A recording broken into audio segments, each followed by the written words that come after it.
Le verdict est tombé hier dans l'affaire Nafouanti. En juillet dernier, la jeune fille s'est faite amputer la jambe après avoir été percutée par un chauffeur ivre sur le boulevard des Crabes à Dzaoudi. Une affaire qui a défrayé la chronique avec plusieurs versions des faits divergentes. Ce mardi, la justice a tranché. Le conducteur est relaxé pour les blessures occasionnées. Il écope toutefois de 3 mois de prison avec sursis et devra indemniser la victime à hauteur de 80 000 €. Un verdict jugé clément par la victime. Anastasia Laguera, Fahar Hosseini. C'est le soir du 30 juillet 2018 que la vie de Nafouanti Hassani bascule au boulevard des Crabes. En scooter avec son mari, la jeune femme est percutée par une voiture conduite par un caporal-chef de la Légion étrangère en état d'ébriété. Le choc est si violent que sa jambe est retrouvée 20 mètres plus loin. Très vite, l'affaire suscite de vives réactions sur fond de tensions raciales. Les premiers témoins parlent d'une femme blanche au volant et d'un délit de fuite. Mais le conducteur est en réalité un homme originaire de Côte d'Ivoire et qui s'est présenté aux gendarmes quelques minutes après les faits. Ce mardi, la justice l'a relaxé, estimant que rien ne prouvait qu'il était à l'origine des blessures de Nafouanti, mais l'a condamné à 3 mois de prison avec sursis et 8 mois de suspension de permis pour conduite en état d'ivresse. La victime a été indemnisée à hauteur de 80 000 €, son mari de 8 000 €. Tous deux vont faire appel. Je ne suis pas satisfaite du choix qui a été pris. Il n'a pas été puni par la loi. Et je trouve aussi que la gendarmerie, ils n'ont pas fait leur enquête correctement.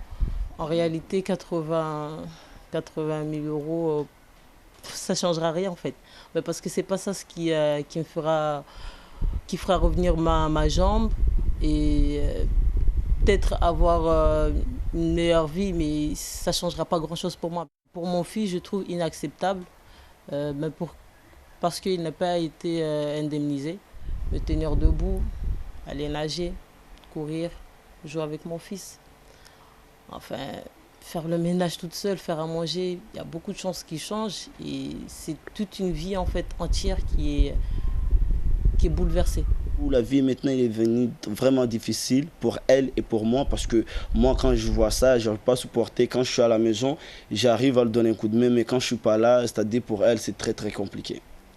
Conscient de la somme dérisoire face au préjudice subi, le procureur de la République Camille Miansoni explique que la somme allouée à Nafouanti est une provision substantielle. Il déplore par ailleurs que la relaxe soit due au manque de témoignages.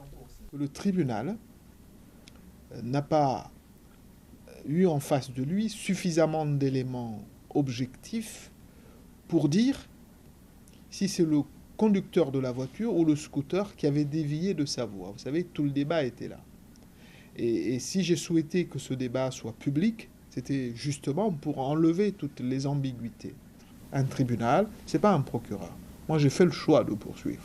Moi, j'étais convaincu que le scooter était sur sa voie de circulation et que c'est plutôt le conducteur qui puisait alcoolisé, qui avait dévié de sa voie de circulation, mais c'était la conviction du procureur.